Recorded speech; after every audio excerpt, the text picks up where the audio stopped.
Jadi kita ada desain buat robotnya, buat robot pemadam api.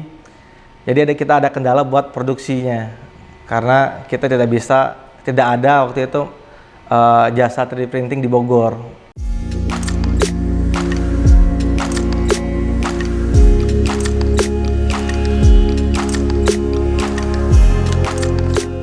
Perkenalkan, nama saya Al-Haditya Army. Saya tinggal di Bogor. Perusahaan saya PT Infinite Inovasi Nusantara. Mulai usaha itu saya dari tahun 2019, mulainya dari keterbatasan saya untuk mencari vendor 3D printing dalam tim robotik saya. Produk saya itu didesain, jasa desain dan 3D printing sama pembuatan prototyping dari resin. Kenapa saya jualan produk itu? Satu, keterbatasan di jasa 3D printingnya sendiri dan jasa desainnya di 3D printing, karena kebanyakan risetnya perusahaan itu mereka tidak punya tim khusus buat jasa 3D. Jadi kita menyediakan jasa 3D buat tim riset perusahaan, buat riset produk, buat bikin mock-up dari produk-produk perusahaan tersebut. Selama ini cara jualan kita itu kita lewat Google My Business dan langsung ketemu dengan klien. Ada klien visit ke inkubator kita, terus kita kenal aja dari sana. Paling omset ya, kalau penjualan susah juga sih berapa ininya. Rata-rata di omset itu di 40-50-an per bulan. Beberapa kali ada yang salah tangkap perbedaan digital printing dan 3D printing. Beberapa kali order ke kita udah ngobrol panjang lebar, ternyata dia butuhnya itu digital printing bukan 3D printing gitu. Dia ngiranya kita itu produksi banner dan banner, undangan dan lain-lain. Padahal kita produksinya itu mock-up atau cetak 3 dimensi. Sama ada juga yang ada juga pernah kita beberapa klien itu menganggap jasa, karena kita ada jasa desain, dia itu menilai jasa desain kita terlalu murah dan ribut juga akan bayarnya gitu. Jadi gini, jadi dia order ke kita, sedangkan kita udah ada sistem kan, hari Minggu kita libur, sama yang ngerjain ini timnya.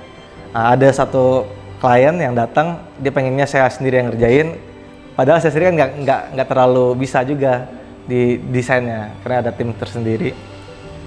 Minta datang hari Minggu, terus setelah udah deal minta janjian hari weekdays, terus dia malah ribet-ribet gitu, merasa orderannya nggak dihargai oleh kami.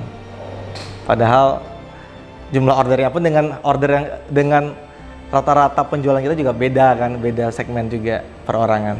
Buat pemasarannya sih agak unik juga ya, karena buat pencarian di Google dan media lain juga masih dikit juga 3D printing. Paling kita pemasarannya kita bikin video dan hasil-hasil DIY-nya kita upload ke Instagram. Prestasi terbaik paling kita bisa handle beberapa perusahaan besar kayak PT Hokan, kayak Freshnet, kayak Orang Tua, beberapa perusahaan besar kayak Good Day gitu.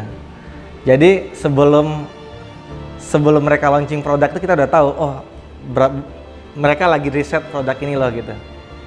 Jadi kita sebelum mereka launching ke pasar, kita udah tahu produk yang mau mereka tawarkan ke pasar itu.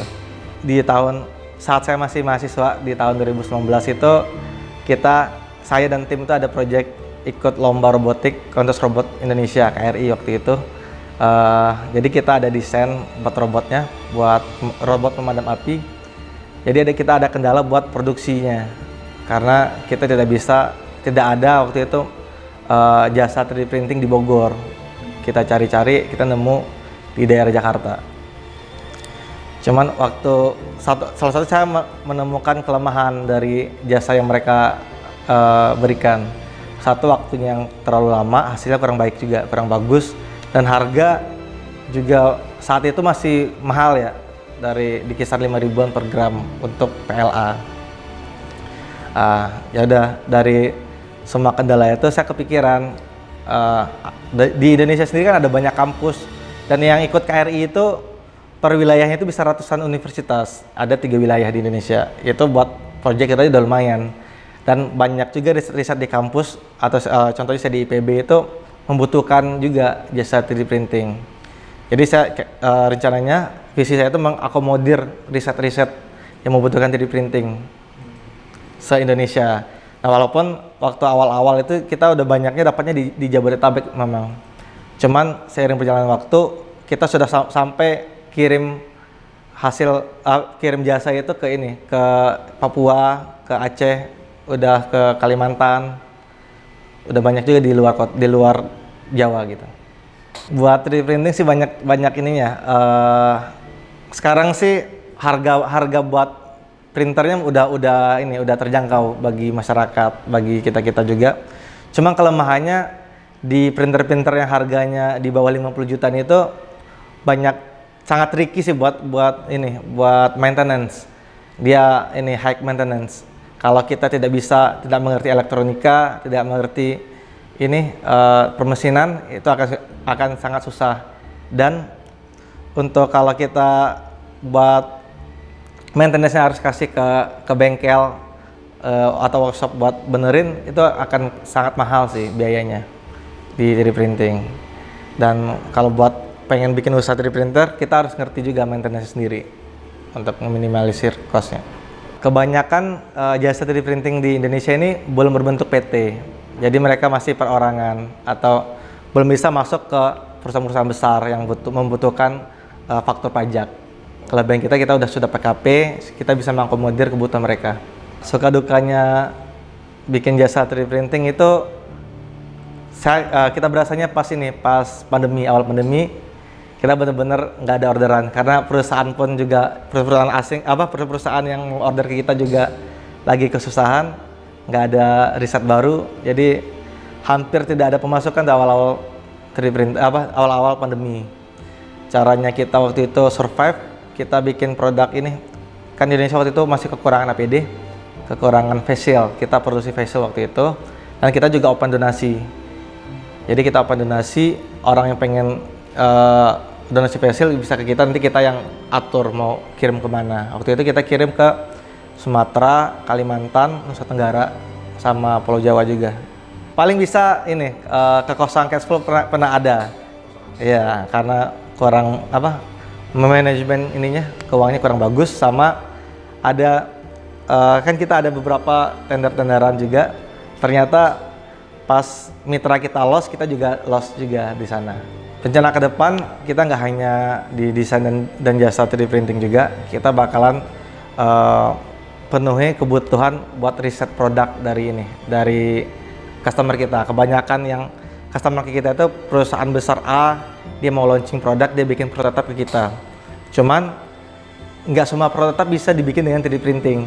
Nah, kita nanti mau mengakomodir kebutuhan mereka lainnya.